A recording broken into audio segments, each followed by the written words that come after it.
चलिए अब हम लोग याद करेंगे रामधारी सिंह दिनकर जी को, ठीक है। तो रामधारी सिंह दिनकर, दिनकर याद कर लीजिएगा आप लोग, दिनकर यानी दिन में, ठीक है ना। रामधारी सिंह दिनकर 1908 से 1974 यानी 1908 में इनका जन्म हुआ था, 1974 तक है।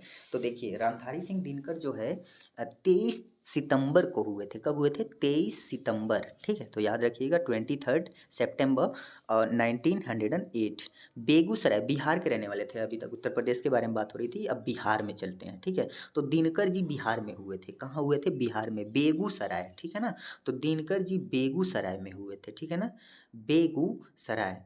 तो ये याद रखिएगा आप लोग 23 सितंबर 1908 को। बिहार भी याद कर लेना, सिर्फ बिहार ही, अगर बेगूसराय ना याद हो तो बिहार याद कर लेना, बिहार में इनका जन्म हुआ था, ऐसे भी लिख सकते हो, ठीक है। रामधारी सिंह दिनकर, ठीक है।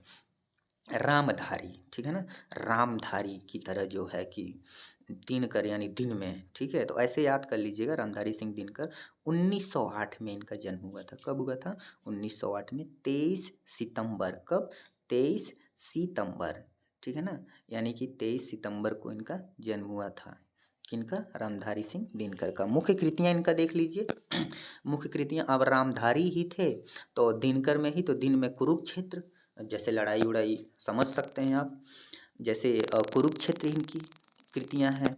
रश्मि रथी है, रश्मि रथी जैसे महारथी। अब कुरुक्षेत्र में लड़ाई हो रही है, दिन में ही होती थी, रात में तो होती नहीं थी, जानते ही हैं महाभारत वगैरह वाला। तो रामधारी थे भाई, लिखे थे ये भी अपना। तो ये इनकी कृतियाँ कौन कौन सी हैं? कुरुक्षेत्र हैं, ठीक है। रश्मि रथी है, रश्मि रथी याद रखिएगा, महारथी से रश्मि रथी याद हो जाएगा आपको, ठीक है। परशुराम की प्रतीक्षा, अब परशुराम जानते ही हो, वो जो है कि परशुराम को जानते ही होंगे आप लोग, फरसा वर्षा जो लेके चलते थे, ठीक है। तो परशुराम की प्रतीक्षा, ये सारी चीज़ें उनकी कृतियाँ थीं। तो याद रखिएगा रामधारी सिंह दिनकर की। परशु समेत राम वही वाला है परशुराम, ठीक है ना। तो रामधारी, तो राम इसमें भी है तो परशु लगा दीजिएगा, परशुराम की प्रतीक्षा याद रखिएगा आप लोग। और ऐसे आप लोग बना के लिख सकते हो, याद रहेगा आपको। इनकी विशेषता क्या थी?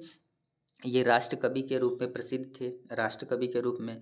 अब भाई जो कुरुक्षेत्र, महारथी, रश्मिरथी, परशुराम की बातें कर रहा हूँ, तो राष्ट्र कवि के रूप में प्रसिद्ध तो होगा ही। ओजस्वी और वीर रस के कवि थे। अब देखो भैया, जहाँ मार धाड़ के बात होती है वहाँ थे वीर रस के बतिये आ जाई, तो ये वीर रस के कवि थे, ठीक है। तो इनको आप लोग लिखिएगा, ठीक है। उसके बाद हम लोग नेक्स्ट अब जानेंगे सुमित्रा नंदन पंत के बारे में।